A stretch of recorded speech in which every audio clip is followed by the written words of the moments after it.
Wabah penyakit mulut dan kaki kembali merebak di Indonesia. Wabah penyakit ini menyerang anggota tubuh, mulut, dan kuku hewan ternak.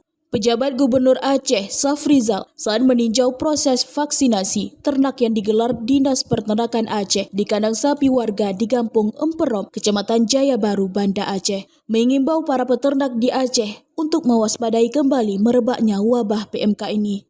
Safrizal menegaskan pentingnya langkah proaktif dalam memantau kesehatan ternak, melakukan pencegahan dini, dan segera melaporkan kepada petugas jika terdapat indikasi ternak terjangkit PMK. Safrizal juga meminta dinas terkait untuk memperketat pengawasan di perbatasan Aceh guna mencegah masuknya ternak yang terindikasi terjangkit PMK. Ia menegaskan bahwa kewaspadaan ini harus melibatkan seluruh pihak, termasuk pemerintah daerah, peternak, dan masyarakat umum. PMK adalah penyakit menular akut yang menyerang hewan berkuku belah seperti sapi, kerbau, kambing, domba, dan babi. Penyakit ini disebabkan oleh virus dari genus Aptovirus dan sangat mudah menyebar melalui kontak langsung, udara, atau peralatan yang terkontaminasi. Gejala utama PMK meliputi demam tinggi, luka-luka di mulut dan kuku, penurunan nafsu makan, serta produksi susu yang drastis menurun pada ternak perah. Wabah PMK dapat menyebabkan kerugian ekonomi yang besar, penurunan produktivitas, dan pembatasan perdagangan hewan antar wilayah.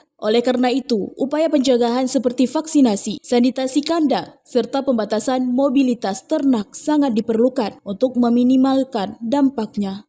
Dengan langkah-langkah pengawasan yang ketat, Safrizal berharap Aceh dapat menjadi daerah yang mampu mengendalikan penyebaran PMK secara efektif.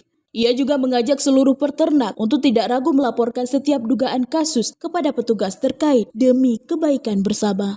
Penanganannya bagi sapi yang belum terkena segera divaksin dan diberi imunitas vitamin, dan sapi yang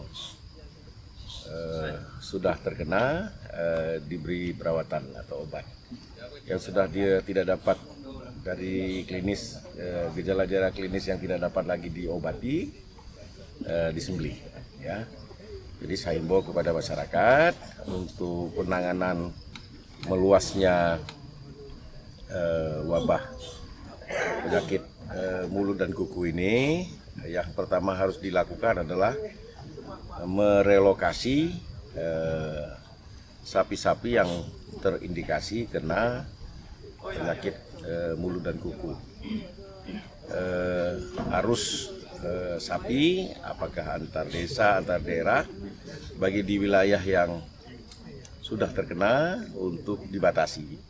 Dari Banda Aceh, Lala Nurmala melaporkan untuk Puja TV.